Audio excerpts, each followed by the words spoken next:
Hey guys, I am back and we are going to keep reading some more of Found by Margaret Peterson Haddix. Last time we read, the kids were all trapped in this cave.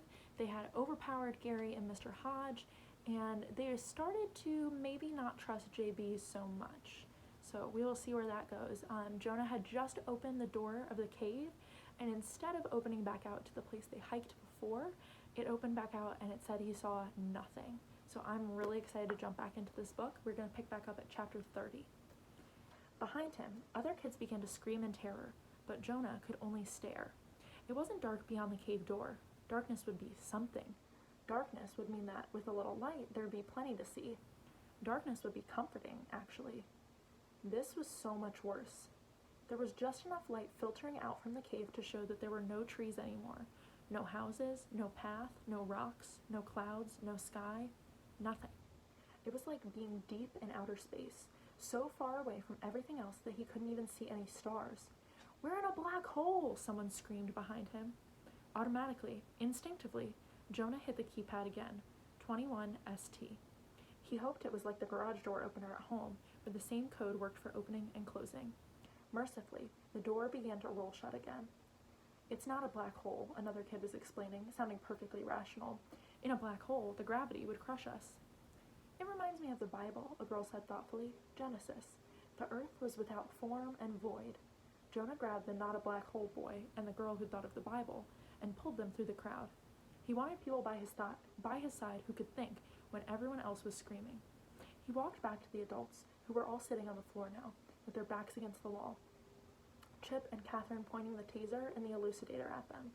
Gary and Mr. Hodge looked amused. JB and Angela looked distressed.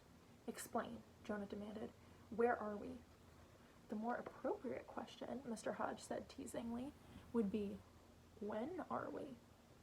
JB kicked at him with both legs at once, since JB's legs were tied together. "Don't be cruel," JB said. "This is bound to be very traumatic for all of them." He looked over at the screaming, hysterical mass of kids clustered by the door, then back at Jonah. "We call this a time hollow. When they shut the door, Hodge and Gary pulled this whole cave outside of time." "So what, like we don't exist right now?" the not a black hole kid asked. Jonah glanced at him more closely now. He had curly blonde hair, kind of like Chip's. His name tag said Alex. "No," JB said.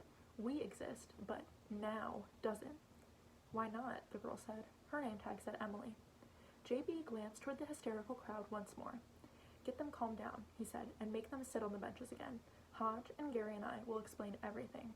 "We will?" Gary growled.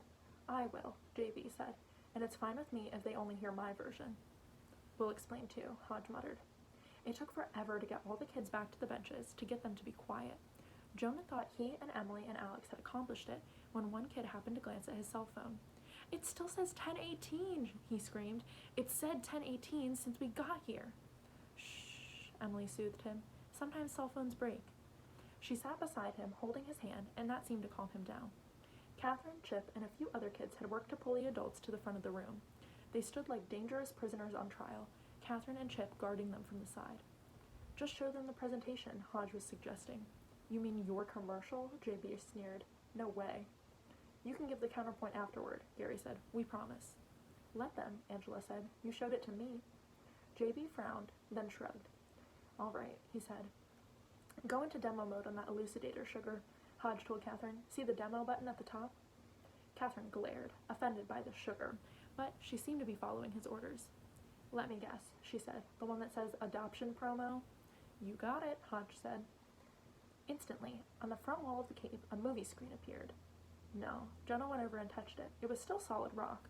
No light shone from the elucidator, but it was clearly the source of both the screen and the images that suddenly glowed from the screen. Shifting photographs of hundreds of faces, seeming to represent every era and culture in history.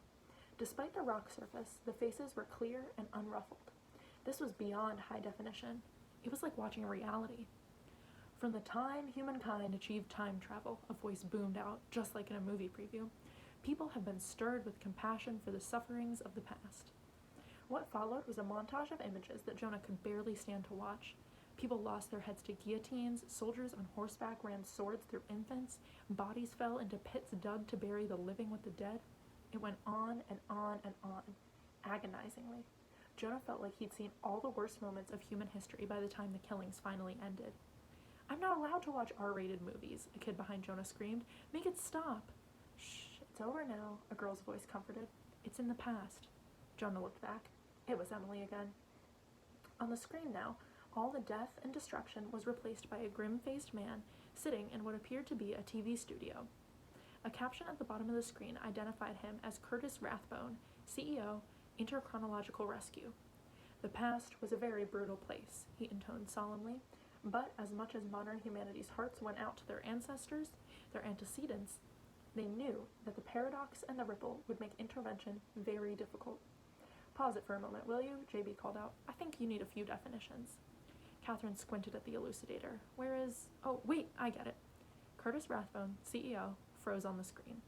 "The paradox," JB called out, "that's the possibility that time travelers might cause some event in the past that would lead to their own non-existence, such as, for example, accidentally killing their own parents.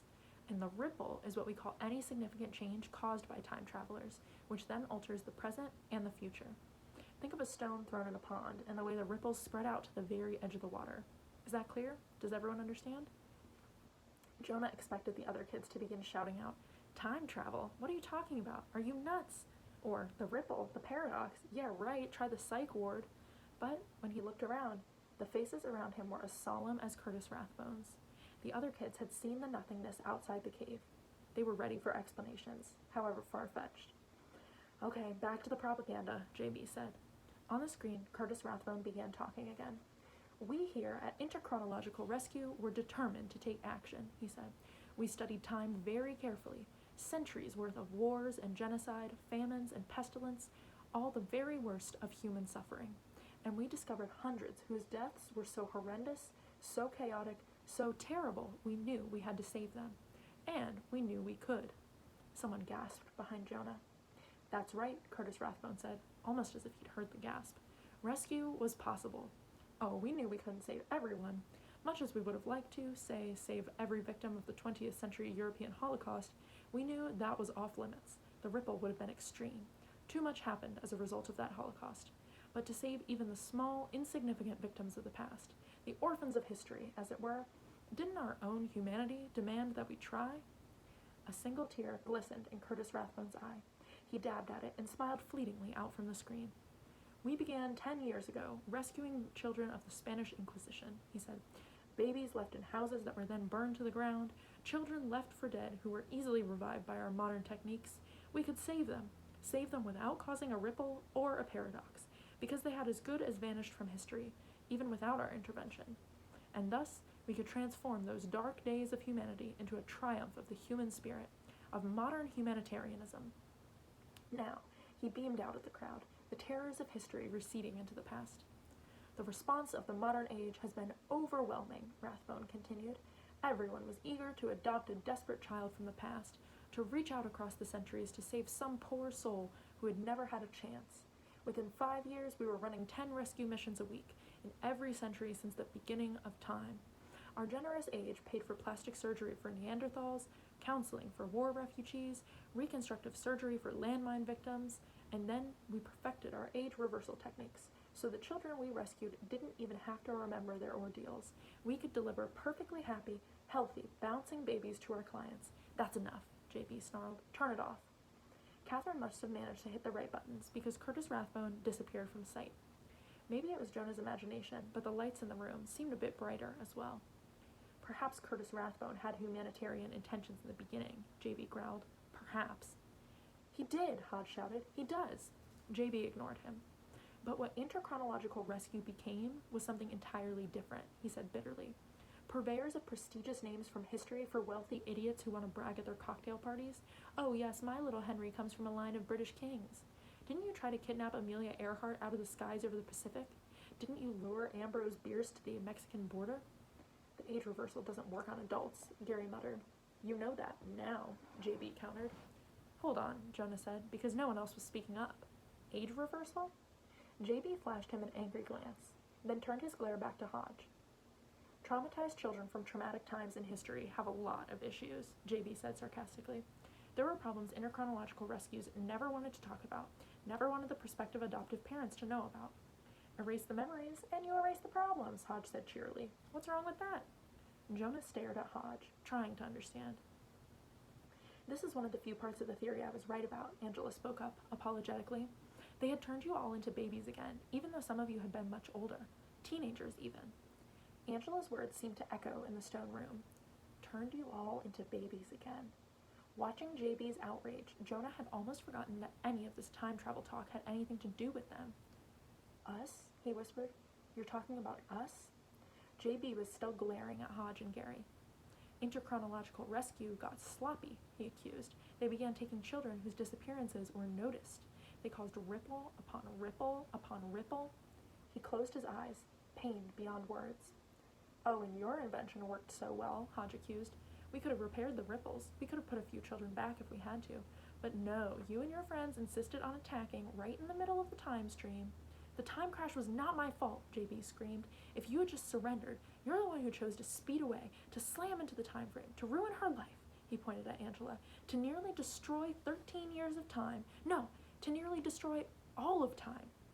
Even tied up, they were about to come to blows again. Jonah had had it. He'd had it with the suspense, the implications, the accusations, the strain. He stood up. That wasn't enough. He climbed up on top of a bench and yelled, "Who are we?" JB and Hodge both fell silent. Then JB said, "Show them. They're going to have to find out eventually." "It's F6 on the elucidator," Hodge said. Jonah watched his sister hit a button. The screen reappeared, displaying a chart. It was a seating chart, Jonah realized, like for a classroom. Or an airplane. He stepped down from the bench to get a closer look and squinted at the names. Seat 1A, Virginia Dare. 1B, Edward V of England. 1C, Richard of Shrewsbury. His eyes skimmed down the list, looking for boys' names or names that sounded familiar. 9B, John Hudson. 10C, Henry Fountain. 11A, Anastasia Romanoff. 12B, Alexis Romanoff. 12C, Charles Lindbergh III. That's who you are, JB said quietly. You're the missing children of history. Chapter 31. Which one am I? Jonah demanded. But his voice got lost in the sea of voices around him, all calling out the same question and shouting, "How could it be? That's not possible. I can't believe it." "Believe it," JB said, his voice carrying over the shouts. "It's true." Incredibly, Mr. Hodge was nodding too. "Virginia Dare," he said, "first child born of English parents in the Americas, who vanished with the rest of the Roanoke colony. Edward and Richard, the British princes who vanished from the Tower of London in 1483. Anastasia and Alexis, the two youngest children of Tsar Nicholas II, who disappeared during the Russian Revolution. The kidnapped Lindbergh baby, the so-called Eaglet. It was my best rescue mission ever." "It was your worst rescue mission ever," JB retorted.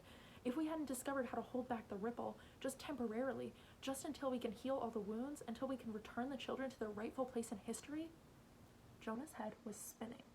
He knew he should be paying attention, listening closely. He had the feeling that JB had just said something important, but he couldn't quite grasp what he meant, couldn't quite understand. "What?" This was Catherine exploding. "You want to send everyone back in time?" Oh, that was what JB meant. That was important, all right. Suddenly, the whole room was quiet. Everyone stunned into silence at once. Catherine turned the elucidator away from the wall, aiming it at JB once more. "You can't do that," she said. "I won't let you." JB held out his hands apologetically, a particularly pitiful gesture with his wrists bound. "I'm sorry," he said softly. "I wish there was some other way. It's not fair to any of you, but some of you are children of royalty, or the children of explorers. You can understand the need to sacrifice for your country, to take risks for all of humankind. This is even more important. Yes, returning you to history may be dangerous for many of you, even deadly, but think of it as your chance to save the world, to give your own life in order to help every other person on the planet, for all time." Someone began clapping. It was Mr. Hodge. "Oh, very noble," he said sarcastically, while clapping too slow and exaggerated to be sincere. "What a pretty speech. But you forget, my friend, that these children haven't been raised as royalty, or as sacrificial lambs. They think of themselves as 21st century Americans. They're selfish, spoiled, overprivileged, the richest society in history up to this point. They aren't capable of sacrifice." Jonah waited for some kid to speak out, to complain, "We're not selfish," but nobody said a word. They were all watching Mr. Hodge. What I'm offering, myself and Gary that is the glorious future, he said. Even more privilege than you've ever imagined. Technology beyond your wildest dreams.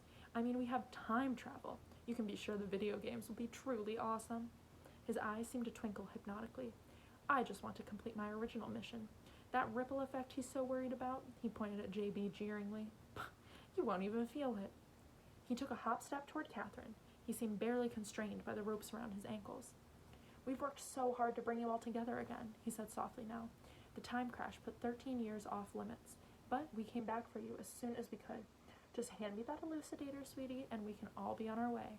There are families waiting for you. Catherine jerked the elucidator back, away from Mr. Hodge. All the kids here already have families, she said coldly. She stared defiantly toward Jonah, as if she expected him to spring to her side, to link arms and agree, yeah, what she said. He didn't move. And if we do what you want, we'd have to go back to being babies again, a voice said quietly from the crowd. Jonah looked back. It was Andrea Crowell, the girl with the braids. We'd have to forget everything, forget our entire lives, forget everyone we've ever known. Well, yes, but it's not like you'd even remember that you'd forgotten anything, Mr. Hodge said, looking uncomfortable. You'll be perfectly happy in the future, I promise. Jonah looked from Mr. Hodge to JB. Both of them were staring back at him as if they expected him to make some sort of decision. He glanced back over his shoulder. Several of the other kids were peering anxiously toward him as well. Why? Oh yeah, Jonah thought. I did kind of take charge before, grabbing the elucidator, capturing Angela, opening the door, closing the door. He felt like climbing up on top of the bench again and calling out, hey, guess what? I'm good at quick things, snap decisions, rash actions, that's all. This one's too big for me. Someone would have to think about this one for a long time. That's not my department. But nobody else was talking. Jonah sighed. What if we just want to stay in our own time? He asked. This is where we belong. The 21st century, I mean. But the future's even better, Mr. Hodge said, as JB interjected. No, you really don't belong in the 21st century. Yes, we do, Jonah said stubbornly. JB shook his head. It was just a mistake, all of you ending up where you did. When you did, he said. Hodge was carrying his load of stolen babies to the future, and we, those of us who enforce the laws of time travel, we knew we had to stop him as soon as we could. There's a protocol to stopping in the middle of the time stream, steps everyone agrees to avoid doing even more damage. Hodge broke every rule. Oh, come on now, that's impossible, Hodge said mockingly. You time fanatics have so many rules, it would take an eternity to break them all. JB glared at Hodge. Jonah could hear a few kids in the back of the room snickering. I'm not explaining this well enough, JB said, looking back at Jonah. It's really complicated, but I'll try to put this in terms you can understand. It would be like a criminal kidnapping a bunch of babies in New York City and trying to fly them to Los Angeles. But when he's caught in the middle of the country, he refuses to give up. Instead, he crash lands in Kansas City and sets off a nuclear weapon that completely destroys the Midwest. He paused, looking down at the ropes around his wrist. Then he peered up again, earnestly. I'm trying to undo that nuclear explosion. Everyone was silent for a long moment. Then Catherine complained. That's a stupid comparison. A nuclear explosion in Kansas City would kill all the stolen babies too. Other kids began muttering as well. Jonah heard Alex say, but the nuclear fallout blowing toward Los Angeles would be kind of like that time ripple thing he was talking about. Jonah held up his hand, and to his amazement, everyone stopped talking. Okay, I get it that nobody planned for us to end up here, he said, but that's what happened, and so we've lived all our lives in the 20th and 21st centuries, and so this is where we belong now. It's what we know. It's where our families are. His eyes skimmed over Catherine's face as he said that. She smiled encouragingly. Look, Jonah peered at Mr. Hodge, you're just going to have to find some other babies for those families in the future. And you, he turned his attention to JB, you're going to have to figure out some other way to fix the ripple, to save time. I'm sure you can think of something. I don't know about the other kids, but I'm staying here. This would have come off very well, very dramatically, except that he realized he wasn't saying exactly the right thing and was forced to add weakly, I mean, I'm staying now. Whatever, you know what I mean. Mr. Hodge smiled, slyly. That's what I've always loved about 21st century Americans, he said. They're always so convinced that they can control their own destinies. Go on then. Walk out that door. Have a nice life. And then Jonah remembered the nothingness on the other side of the door, the fact that the 21st century and everything else outside the cave had disappeared. Tell me the code to go home, he said. Please. Mr. Hodge shook his head. Jonah turned to JB. After a second's hesitation, JB began shaking his head too. You're going to have to choose, he said. Your now is off limits. Which will it be? The future or the past? All right, so that's where we're going to stop for today. And we are so close to being finished with this book. I think we're going to finish it up tomorrow. But I cannot wait to see what the kids decide. Do you guys think they'll decide to go to the future or go to the past or figure out some way to stay in the present? Do you think they'll all make the same choice or will they split up?